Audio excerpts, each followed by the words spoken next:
So, how do the trillions of cells in our bodies actually know what to do?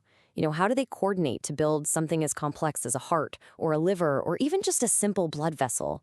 Well, it turns out a lot of it comes down to this incredible communication system. You can think of it as a master switch that basically orchestrates life itself. And the story of how we found it is just as wild as the mechanism. Our story kicks off, like so many great genetic tales do, with the humble fruit fly. Way back in 1914, scientists noticed some of these flies had this weird little defect, a tiny notch in their wings. So naturally, they named the gene responsible Notch. They had no idea at the time, but that tiny flaw in a fly's wing, it was the very first clue to unlocking one of the most critical signaling pathways in pretty much all of animal life. So yeah, let's dive in and see how this one little observation completely blew the doors open on human biology.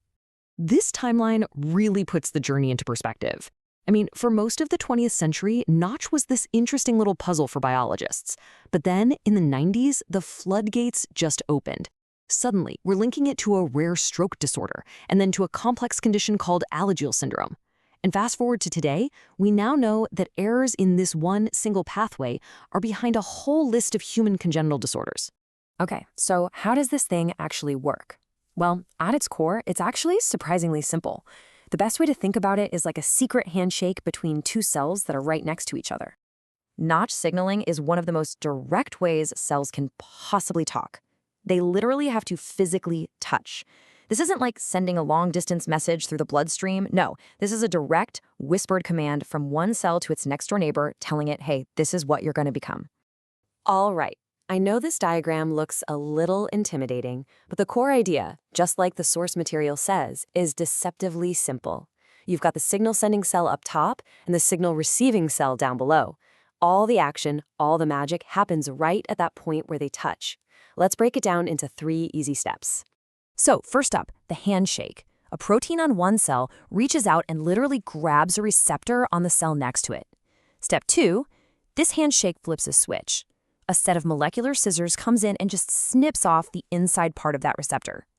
And 3, that little piece that just got snipped off travels to the cell's command center, the nucleus, and delivers new instructions, turning on a whole new set of genes. So handshake, snip, instruct. That's really it. But, and this is a huge but, with a system this direct and simple, there is absolutely no room for error. It's not just about whether the signal gets sent, it's about exactly how much signal gets through. And this quote right here is the whole ballgame. Unlike a lot of other pathways, Notch doesn't have any built-in amplifiers. The strength of that initial handshake is the strength of the message. That's what makes it, as the quote says, exquisitely dose-sensitive. You should think of it less like an on-off switch and more like a super sensitive volume knob. The precise volume is everything. Which, of course, leads us to the big question. What happens when that volume knob is set way too low or cranked up way too high? Well, it can go wrong in 2 basic ways. On one hand, you have loss of function. That's when the signal is just too weak or the handshake fails completely. But on the other hand, you have gain of function. That's when the signal is way too strong. The handshake is like a death grip that just will not let go. And both of these scenarios lead to catastrophe, but in totally different ways. And to see what I mean, let's look at 2 diseases caused by mutations in the very same gene, Notch2. It's a perfect example of these 2 sides of the same coin. So on one side, you have Alagille syndrome. That's a classic loss of function, where a broken gene means too little signal gets through. Then you have Haiju-Cheney syndrome. This is caused by a different kind of mutation in the exact same gene that creates a hyperactive signal. It's just constantly blasting the cell's nucleus with instructions, nonstop. When you have too little Notch signal, like in Alagille syndrome, you see a failure of things to form correctly. The body literally can't build enough bile ducts in the liver. The heart doesn't develop properly. Even the vertebrae can get this distinctive butterfly shape. It's like the construction crew didn't get the full set of blueprints. But when you have too much signal, like in Haiju-Cheney, the problems are totally different. Instead of things failing to form, you get destructive processes going into overdrive. The signal for bone remodeling is just stuck on high, leading to severe osteoporosis and the destruction of bone. It is such a stark reminder that in genetics, balance is absolutely everything. Now, this pathway's importance isn't just limited to those specific organs. One of its most critical jobs, it turns out, is building our entire circulatory system from scratch. And when that goes wrong, the results are, well, they're devastating. So let's look at another example.